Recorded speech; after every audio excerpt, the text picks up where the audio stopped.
Bless you all. We are here again. We are live. We are at Fresh Anointing Impact Church, where change becomes what? Your reality. Do me a favor.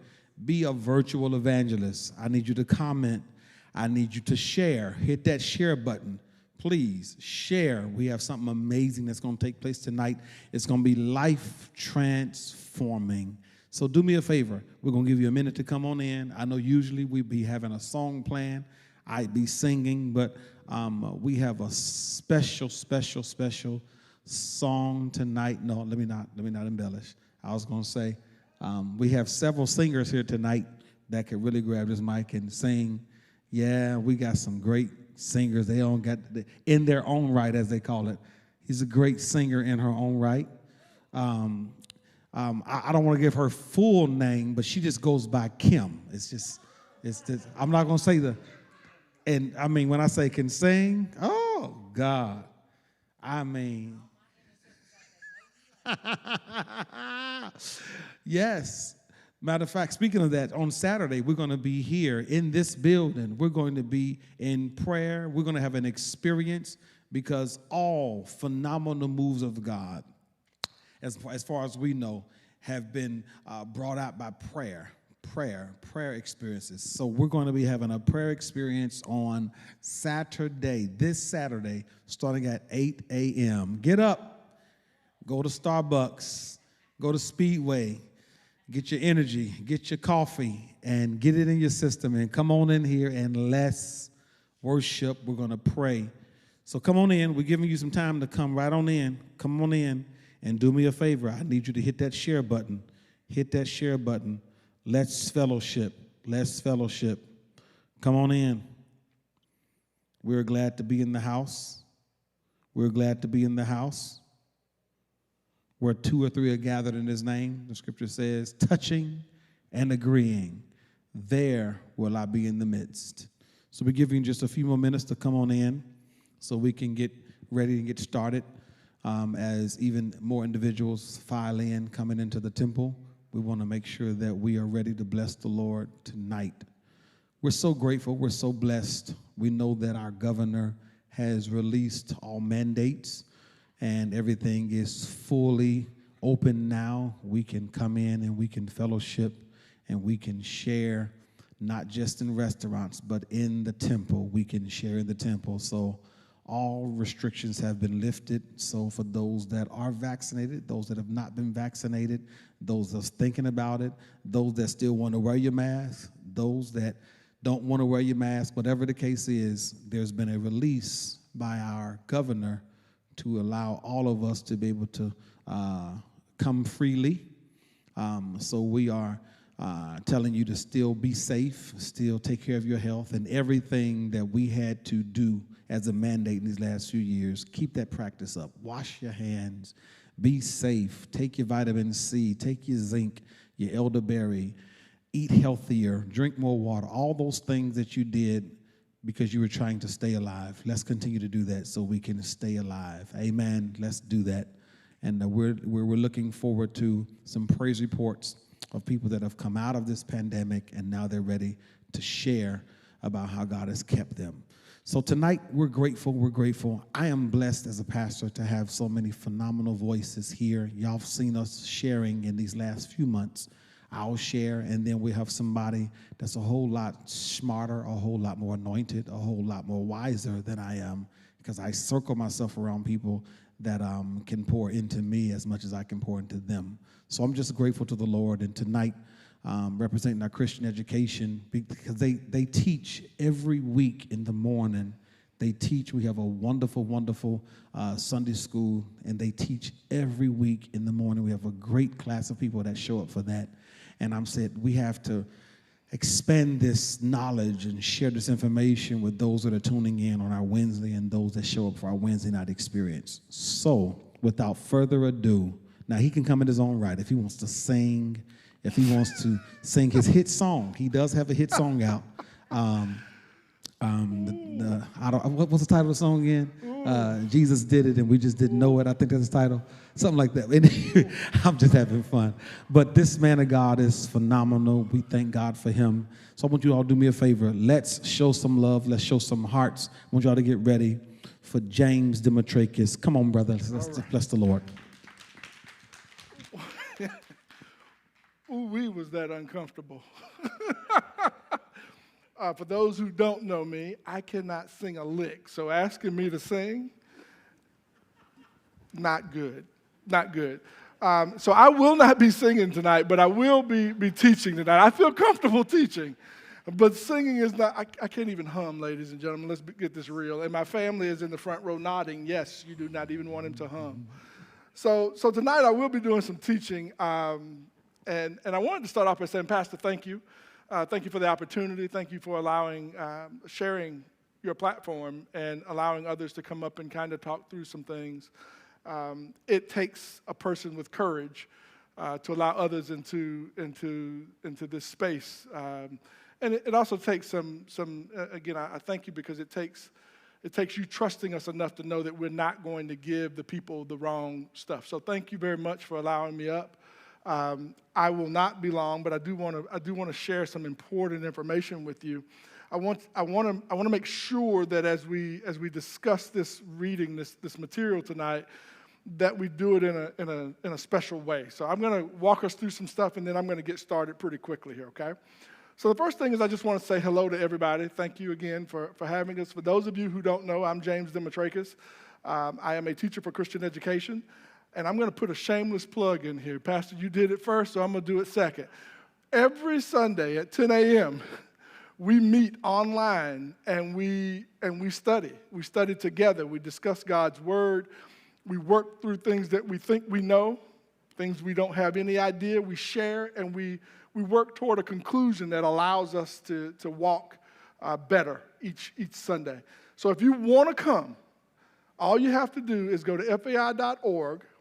Click on Ministries, scroll down to Impact Christian Education, and underneath that, there's a link to join a Zoom, and at 10 a.m. we start. It's that simple. So if you want to come and join us, come join us. We welcome everybody. We do have wonderful teachers, but more importantly, we have wonderful fellowship, and we're able to really communicate and talk with each other and become better. Before we start, one of the things I need everybody to do, everybody who's here, something I need you to each do, I need you to take just for a moment, and I need you to take all the cares of the world that you walked in the door with off. I need you to take the disguises that you wear to work. I need you to take the facade of strength that you share with your family. I need you to take it off. I need you for a moment to disrobe from those things that you use to be successful in the world. We're not in the world tonight. We're in a safe place where we can be who we're supposed to be, who we were created to be. And we don't have to pretend tonight. So I'm asking you to take it off. Take off your teacher hat, your parent hat. Take off your father hat. Take off anything that you put on to protect yourself, because where we're going tonight is going to require that we be very honest with ourselves. It requires that we really talk to who we are. It requires that we allow the Lord access to himself that is already in us. In order for us to do that, we got to take some stuff off. We got to vacate some things so that he can talk to us very, very clearly, and that we can understand him very, very clearly. He's talking. We just can't hear him because of all of the things that we wear on a daily basis, all of the things that we call ourselves that are really about existing in the world. They block our ability to hear. And so he's telling us what to do, and we can't figure out how to do it because we can't hear him accurately. So I need you to just take that off, because for some of you tonight, in this next, call it 35 to 40 minutes, this is going to be the beginning of your new day. Pastor, you talked about this past Sunday, and I think it's important that we acknowledge that service on Sunday was powerful. And you talked about day and night, and we're going to talk about a little of that later on in this piece as well. But the beginning of a new day, right? Tonight is the beginning of a new day. It's the culmination of an event and the beginning of this next phase. And so if you disrobe, you will allow yourself to walk into this next place because you can't take old stuff into a new place. It doesn't work. The new place can't handle the additional weight of something that it wasn't designed to carry. So you've got to get rid of that. I'm going to try to move some stuff. I got more stuff than I may need, but I'm going to work through it as we go. Tonight, we're going to take a different look at our theme. Our theme being, let there be light. We want to take a different peek at this concept of light. And I'm going to tell you right now, I've got all these lights shining at me, and I'm here to tell you they're bright lights. But we're going to take a different look at what it means to let there be light. Light is an interesting concept, right? Today we have light like we've never had before. Think about this. Jesus was born in 4 BC. Could Jesus walk into his living room and turn on the light? No. There was a fire. If it was sunlight outside, he could go out into the light, or if he was out in the light, he'd be in the light, assuming there were no clouds. But if he were inside of an edifice, a building, the only way for him to really get light, it would be to burn a lantern or to start a fire of some sort. That's the only way they would get light. We have light at our fingertips. I can flip it on the wall if I want to. I can turn on every light in this sanctuary. If I want to, I can carry a flashlight. I've even seen sermons by the light of phones because the power went out in the building, and they pulled out their phones. My wife and I, we were there for this. We saw a preacher preach for over an hour with the light of a phone, cell phones. A few years ago, God, I don't know how long it was now, but I think it's probably been about 3 or 4 years, we went on a trip to the Mediterranean, and we were on a boat, and we were sailing in the Mediterranean, and we were about 50 miles from land, and it was dark. But when you look back over the bow of the boat, the place that we were leaving behind us, you could see this massive light that was where the city was on land. You could see it was just a light. It just looked bright. And we were 50 miles away. So light, we have more access to light than at any point in history. However, many of us would argue that we're currently living in the darkest time in history. Think about that for a moment. We have the most access and the easiest access to light that we've ever had, and yet we live in, potentially, the darkest era in history. That all by itself says something. Tonight, like I said, we're going to look at the text. And the text tonight is going to come from Genesis. So if you've got your Bibles or you're at home, I'm giving you time to get them out. We're going to go to Genesis 1, and we're going to go 1 through 5. Really simple. Genesis 1, 1 through 5. For any of you who've ever seen us teach Bible school, Bible study, you will notice that we read and we interpret. Tonight we're going to do the same thing. One of the things that I've noticed about us as a people, and I mean all people, mankind, is that we tend to read and brush over because we think we know what we're reading before we finish reading it. And so we don't often really read in detail. We play thinking we know the detail, but we haven't really dug into the detail of what we are reading. So tonight what we're going to do is we're going to get to the verse that we're focusing on, which is let there be light, but we are going to touch on all the words. We're going to look at the meaning of words. I would argue that the meaning of words is one of the most important things you can understand if you are communicating verbally with people. If you don't know what words mean, you may be saying something and not recognize that what you're saying isn't what you mean to say. right? So we're going to kind of look at that tonight, and I'm going to read through this. So if you're at home, you can follow along. I'm going to read it, and then we're going to break it down a little bit, piece by piece, okay? So Genesis 1 through 5, and this is Genesis 1. It says, "In the beginning, God created the heavens and the earth." Let's stop right there. In the beginning, God. So before we were created, there was God. So this is not the beginning of God. This is the beginning of the history of man as we know it. And it's actually older than the moment we read here where it says, "In the beginning, God created."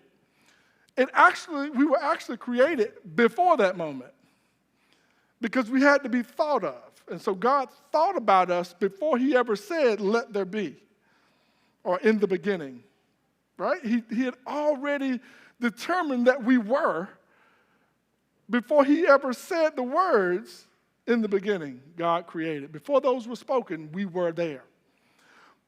But the Honorable Bishop Hubbard, came to us not long ago, and he talked a little bit about being created. And I think the important part to read here, it says, "In the beginning, God created." It didn't say he's creating. It was already done. So at the moment he spoke these words, creation was complete. It was finished. It was created. It was over. It was finished. It was done. Check it off. Okay? It says, "In the beginning, God created both the heavens and the earth." So immediately, those two things are done. Finished. No need to talk about them anymore. He's already purposed them. Verse 2, "The earth was without form and void." Form and void. I struggle with this. What do you mean, form? What does that mean? So I started doing some research, and the word form is actually design. It means compose. It comes from this concept of composing, putting together, to manipulate into something, to shape, right? So this says to us that the earth was without form. It wasn't shaped. It wasn't finished. We're going to come back to this because that's a difficult kind of place to be. If I just told you that it was finished when he said created, how is it possible that it has no form? We're coming back there.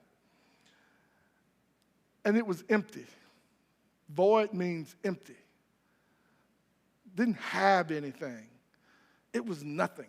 It was without form and empty. And then there's a semicolon there. It says, "and darkness." The "and" there is talking about a simultaneous event. It is happening at the exact same time as the previous statement. So when it says there's no form or void, at the same time, darkness was on the face of the deep. What is the face of the deep? We associate that with oceans and bodies of water, right? And we know the earth was covered in water for the most part. There were a few places that weren't at some period in history. So it tells us that darkness was on the face of the earth. Face of the deep, sorry. And the Spirit of God was hovering over the face of the waters. So let's make sure we get this right. So there's a face. I'm just making sure I'm reading it right. It says there was a face, and that darkness was on the face. And then it goes a step further and says, again, there's an "and." At the same time, the Spirit of God was hovering over. Now, was on it, now over the face. So between the Spirit of God and the face was darkness. Right? Think about this for a moment.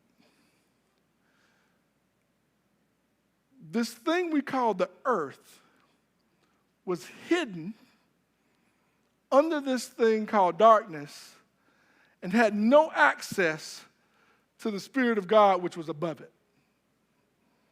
Think about your life for a moment. Is there darkness between you and the Spirit?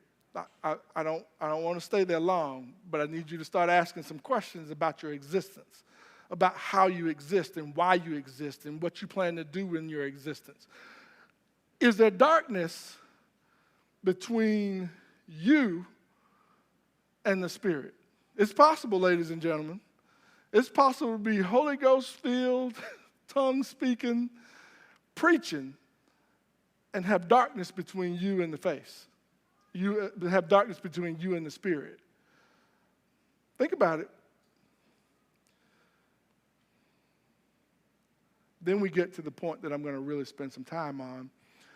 And in verse 3 says, "Then God said, 'Let there be light.'" Semicolon. "And simultaneously, there was light."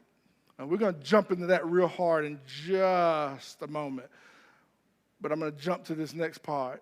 "And God saw the light, that it was good." But wait a minute. Didn't he know it was good before he made it? One of the questions you got to ask about the dark is, what was here before the light? If you know, you can shout it out. Who was here before the light showed up?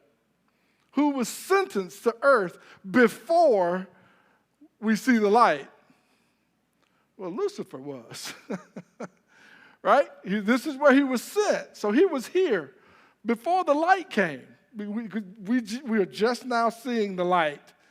And he's already been sentenced. The time frame is that he was sentenced somewhere between the moment the earth was formed and before the light. If you go dig in this, you'll see it later. And so Lucifer was here already. And he says, in this particular verse, in 3, he says, "And God said, 'Let there be light,' and there was light." Simultaneously, there was light. "And God saw the light, that it was good. And God divided the light from the darkness." Now, Pastor, this is what you talked about this past Sunday, and it's important that we understand what he's talking about, because God then turns around and says, "I'm going to name the light day, and the darkness he called night." Now, I got to dispel some myths here. I have to do a little bit of walking here, just warning you guys in advance. I've got to dispel some myths here. We got to deal with some issue here, especially in the black community. I need you to know that light and dark has nothing to do with white and black. I need us to make sure that we're understanding that those two concepts do not go together. I don't know if you know this or not, but light is energy. You can measure light. It has wavelengths. It can actually do damage. It can create energy that can do damage. Light is a power source. Darkness has no power. I can't measure darkness. I can't tell you to what degree it is dark. It doesn't exist. White and black are colors on the color spectrum. They don't even match light and dark at all. And yet somewhere in our history, we've been allowed to believe that things that are black are negative, bad, evil. And we're going to dig into a little bit of this. But the reality is that black and white have nothing to do with dark and light. Stop owning that history. Stop making that a part of who you are. Stop responding to people who accuse you of things that are negative by the color of your skin because you are dark. Stop. They have no authority and power. They are wrong. Clarify it for them. And so when we move through this discussion, we're going to talk a little bit about light and dark, but we got to understand that the other two, white and black, are colors, period. In fact, I digress a little bit. I just need you to know, African Americans, black people in the United States, there are only two countries in the world that even qualify people as African American or black, and that's the United States and South Africa. Both have apartheid. Nowhere else in the world do we even have that conversation. So I think we've got to really pull back and start to understand just who we are as a people that is greater than who we are as a citizen of the United States. We've got to understand that. The rest of the world, if you're a European and you're of color, you're European. You're not a black European. You're European. You're not an African European, you're European. Again, some of the dysfunction that we've associated with light and dark and associating white with black. I'm going to leave that alone because it gets a little deeper. But now let's jump back to this concept of, or the phrase, let there be light. Now, normally what I would be doing here is asking people, what is that? What is let there be light? Well, I don't really want to do that tonight, but I am going to ask you, for those at home, what do you think let there be light is? Well, let's play with it just a little. The word let, it means to allow. It means to give permission to. It actually means that you have the power and the authority to allow what is next. Whatever it is. So God said, let. The next word is there. There is a really difficult word to define without using the word there. Over there, right there. But that's not what we're getting at. There is a particular place or point in time there, in that space, in that moment. Over there, in that space, and that moment. Over there. And what it does is it points to a specific location. Yes. It points to position. Be is the most powerful word in the whole phrase. The word be means to exist. It's to be able. To be is to exist. So he says, allow there to exist light. Right? Not necessarily sunlight, but light. Light, for our practical terms today, light is the natural agent that stimulates sight and makes things visible for us. Light. We typically refer to it like sunlight. The sun creates a light. A flashlight creates light. This computer is kicking light toward me. Light. Traditionally, what we have done is we have looked at light and said light is the absence of darkness. That's what we've always done. But we just read that darkness was already here. It didn't need light. It didn't need permission for light to exist. It was here already. We've also been told that darkness is the absence of light. But light doesn't need darkness's permission to exist. Right? I mean, that's just the way it works. So why lightness and dark? Well, because when we look at darkness, what we have decided about darkness, which again is not a color black, it's darkness. We've assigned some terms, and I shouldn't say we, God has assigned some terms that we use when it comes to darkness. So if you look at darkness, it can mean wickedness. And if you look in Proverbs 2:13, it says, who have left the straight path to walk in dark ways. Wickedness. To know what is right and then to do what is wrong knowingly. Darkness. Darkness. Darkness also can refer to judgment. If you look in Exodus 10:21, he says, then the Lord said to Moses, stretch out your hand toward the sky so that darkness spreads.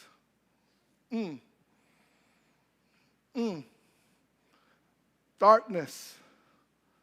Judgment. A third meaning to this concept of darkness we all are familiar with is death. In Psalm 88:12 it says, are your wonders known in the place of darkness, or your righteous deeds in the land of oblivion of the dead? I didn't make this up. Don't be mad at me. Don't at me. Don't say I did it. I'm just telling you what the Lord said, right? So when we look at darkness, those are three meanings. I will tell you there's 9 more of them. There are 9 more of them that it can also mean. But I just chose these 3 to get you started, because part of what we got to do tonight, just FYI, is I'm going to give you some meat, and then you got to go study. You got to go find the other pieces of it and make it all make sense to you, because it won't all make sense to you. Light. If we take a peek at light, light is a metaphor for divinity. If we look at Psalm 56:13, for you have delivered me from the death and my feet from stumbling, that I may walk before God in the light of life. We know these, boy. We really know these. These are the ones we kind of get. Light can be a synonym for salvation. Isaiah 9:2.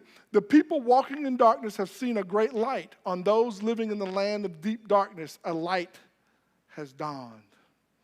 In the midst of your mess, there's a light. The third portion of the light can represent the presence of God. If you look at Exodus 10:23, no one could see anyone else or move about for 3 days. Yet all of the Israelites had light in the places where they lived. In the midst of this darkness, there's the presence of God in the place that they can't see, that there is no light. But their houses, their people, their insides are lit. We're going to really jump into this here in just a moment, because there's some important pieces that we have to understand. Now, those are the 3 pieces. Let there be light. There are 4 pieces of it, and we kind of went over all 4 pieces. But I need you to know that together, they are a command phrase. It's not an ask. He's not asking, could you please cut on the light? That's not what he said. He said, let there be light. And there was no and, if, or but about whether there was going to be light or not. There was going to be light. He had the power. He had the authority. And he said, let there be light. And there was light. And we know it happened because at the end of that sentence, he says, and there was light.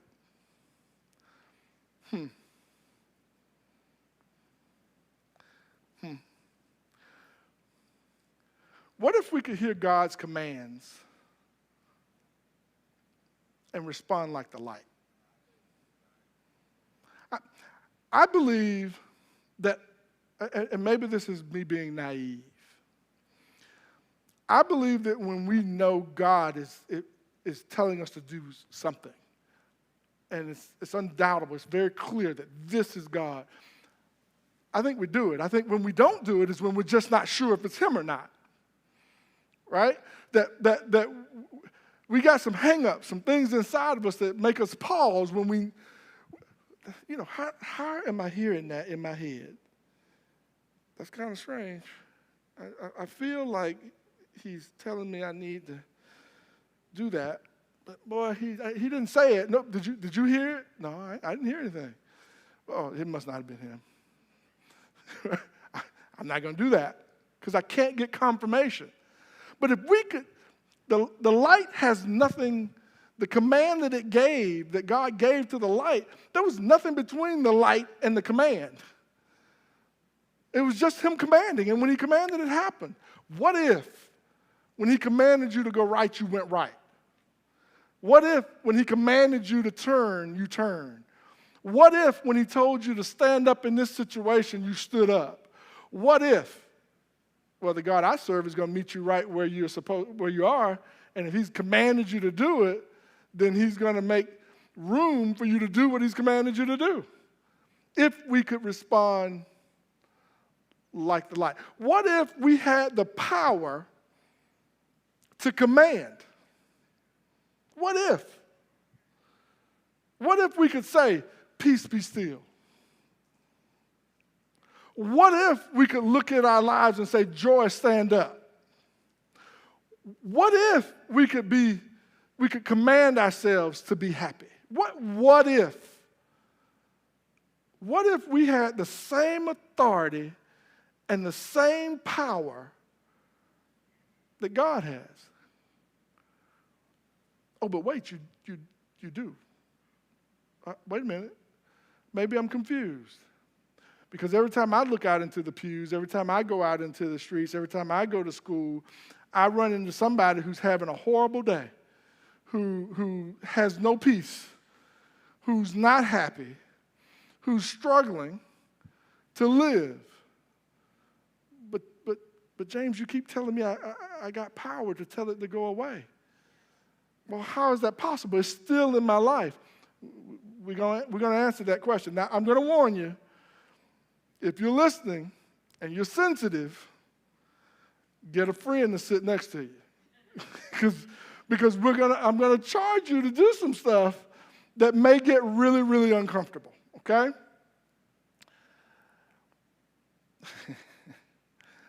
So let me talk a little bit about some of the principles of this light piece. You are not required to struggle in darkness. I didn't read anywhere in there that it said that mankind was subject to darkness. Did I miss that? Anybody who's in the room, did I miss it? Is it in there somewhere? Does it say that darkness has power over the light? I know what you're thinking, though. I know what you're thinking. You're thinking to yourself, but in the natural, if I do certain things, if the light's on, it's still dark. So in our minds, we start thinking, well, there are situations where the light can be on and there's darkness. It's a natural thing that you're fighting with. But that's not what I read. That's not what I understood to be true. What I understood to be true was that God commanded light to be and light was. And at that moment, that light was turned on. It was turned on forever. So if you are walking in darkness, how did you get there? What happened that you're now in darkness? Is that the devil? Or is that you? This is when you might need the friend. Because many of the things that we want to point at the devil and say, he did, we built the wall. Let's make sure we understand it. In order, and I'm going to use some natural things to help us out. The sun is a source of light. It's the largest source of light in our galaxy. It is what drives all the heat in the entire galaxy. So the farther you get away from the sun, the colder it is because the energy takes so long to get there that by the time it gets there, the energy is less than what it needs to actually warm the planet.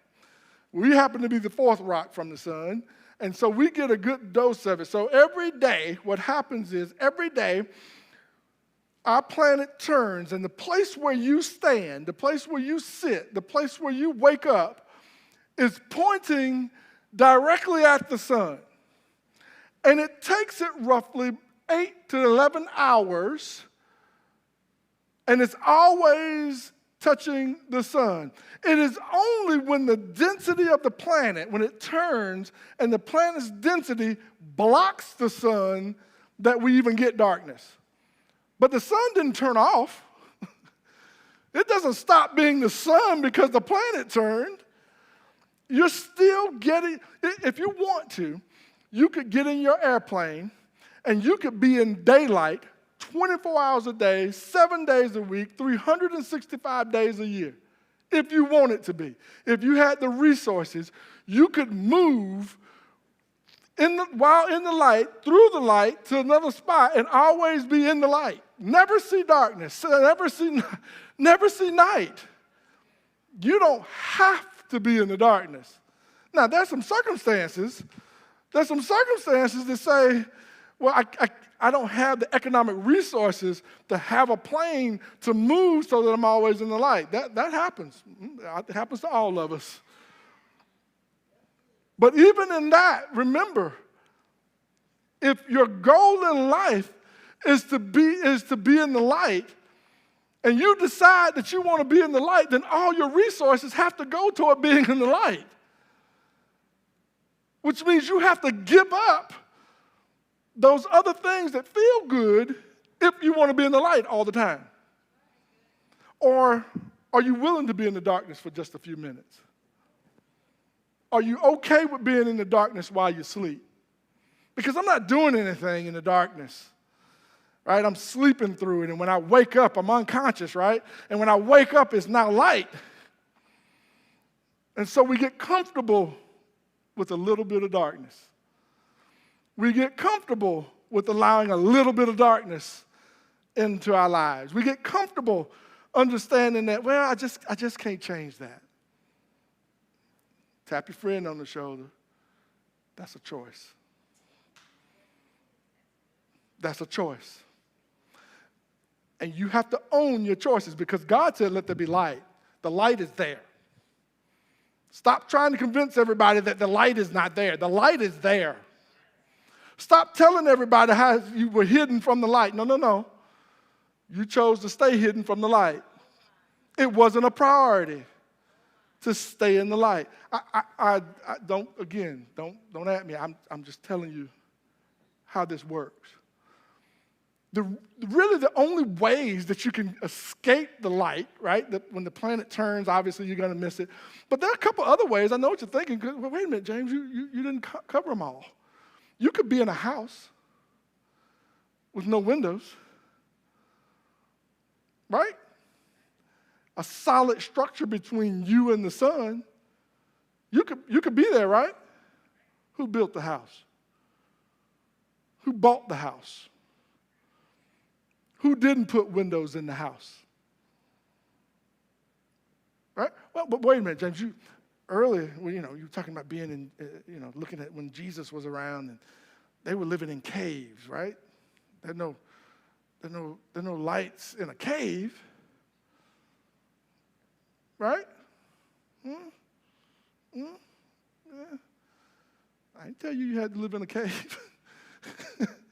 You can make a choice to not. Now, is it wise to make a choice not to? No, I need to be protected. In this moment, that's as far as I can go. I don't have enough resources to move to the next place. So then how do you start to prepare to move from the cave to a place where you can be in the light? Staying in the darkness is a choice. I may not be able to move at this moment, but I can make plans to get to the light. I can put things in place to not live in the cave. But this isn't just talking about solid walls. This is really talking about something we don't really like to talk about. This is talking about flesh, right? Flesh. This concept of flesh, that I can live in the world, have rules, live by the rules of the world, and as I live by those rules, my body gets covered in flesh. For those who don't know, later on in Genesis, we're going to find out that God forms man, and he forms him, and remember the earth was without form. And he stops, and he says, wait a minute, I'm going to form man. And he forms man. And he said, well, you know what? Now I've formed him. He's still void. He still doesn't have anything in him. And so he stops and he breathes his life into man. Isn't God light? So he put a little piece of light in you. Tap your friend, because here we go. So inside of each of us is a light. And that light longs to reconnect with the light. Right? I talked a little bit earlier about the flashlight. You know the little flashlight that you spin the little thing? It doesn't have batteries, but you spin it, and it charges, and it gives you light. It does pretty decent, but it doesn't last long, right? It doesn't have enough energy to really light up the whole room. It's a serviceable light because you're giving the battery power, and what it really wants to be is plugged into the source. What that light, to make that light the brightest it can be, it needs to be charged by or in connection with the source of the energy that creates the light for them.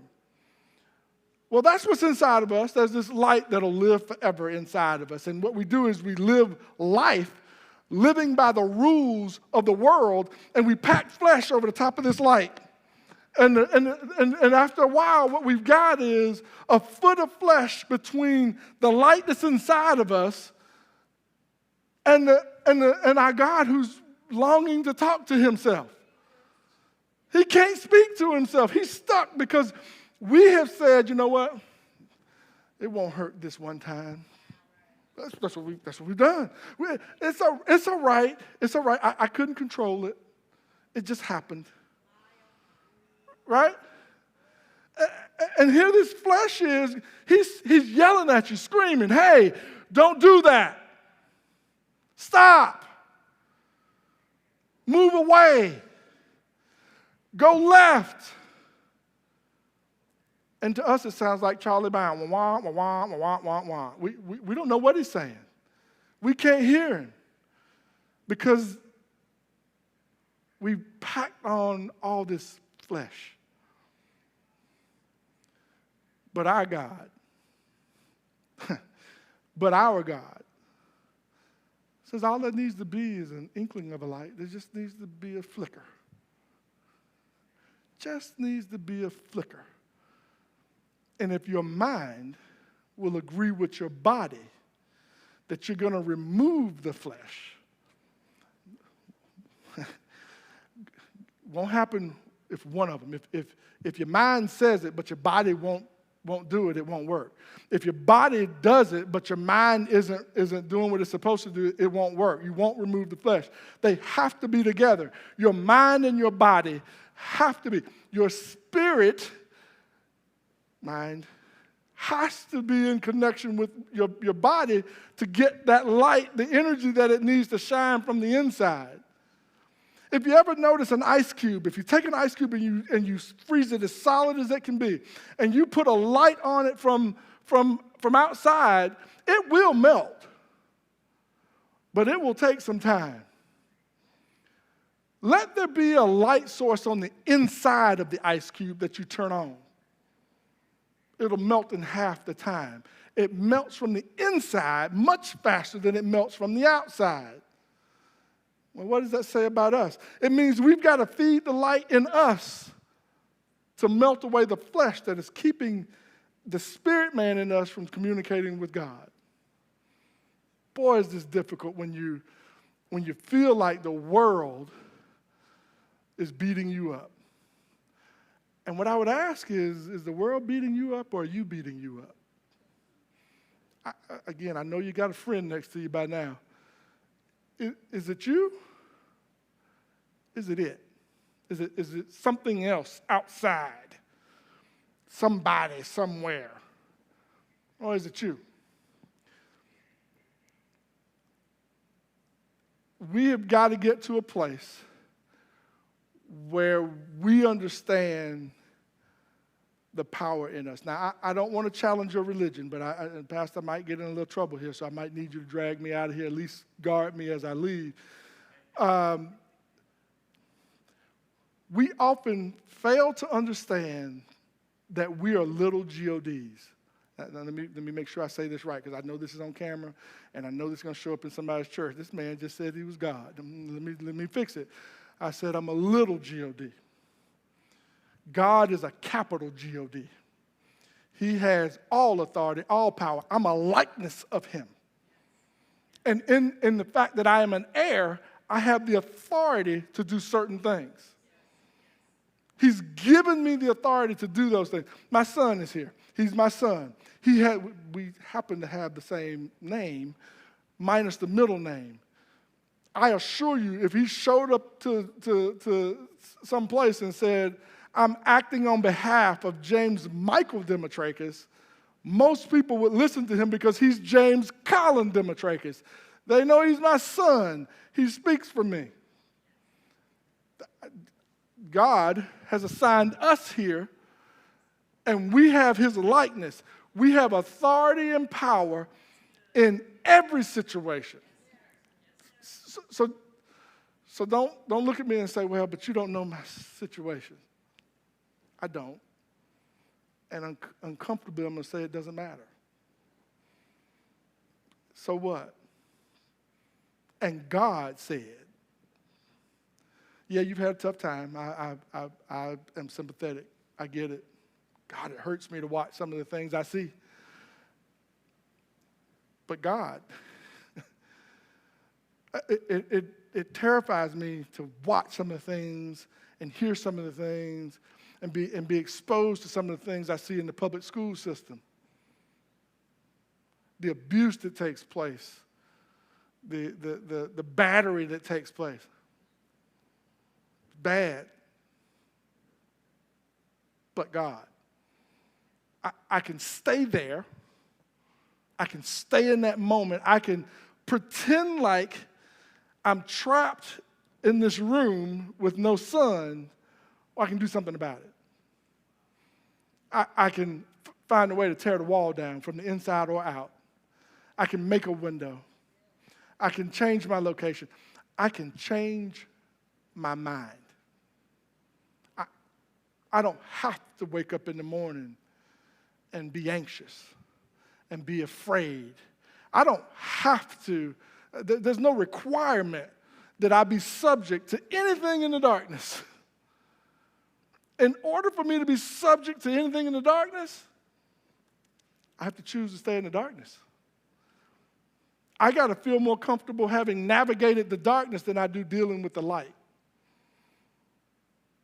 And so sometimes I wonder, and I'm closing with this, sometimes I wonder, do we stay in darkness because we don't know how to get out? Or do we stay in darkness because we don't really know how to live in the light? I don't have a good answer for you. I think each of you has to ask and answer that question. Are you strong enough? Are you connected enough? Do you have enough relationship with our Lord and Savior to step out of the darkness and into the light?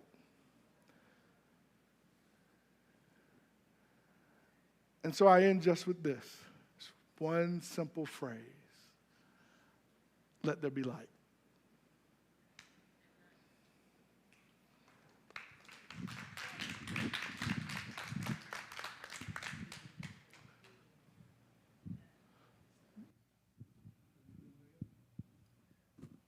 To our viewing audience, and to those that are still here, the camera is still, you can leave it on. I'm not about to come behind that.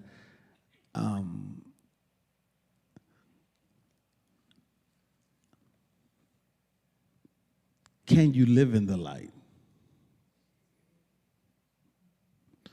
Not do you want to come out of darkness, but can you live in the light? Have you been so exposed to the darkness? You've gotten so comfortable. There's a cover-up that allows you to be so comfortable. Living in the light exposes you. Living in the dark, wow. That's a whole nother conversation.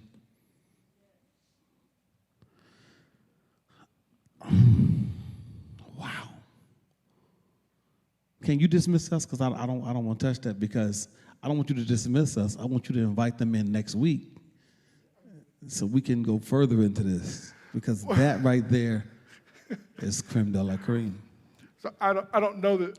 I know that you're going to do something next week, and you are certainly invited back. Look, this is what we do at FAI. This is what we do in our I say Sunday school. My wife always gets me.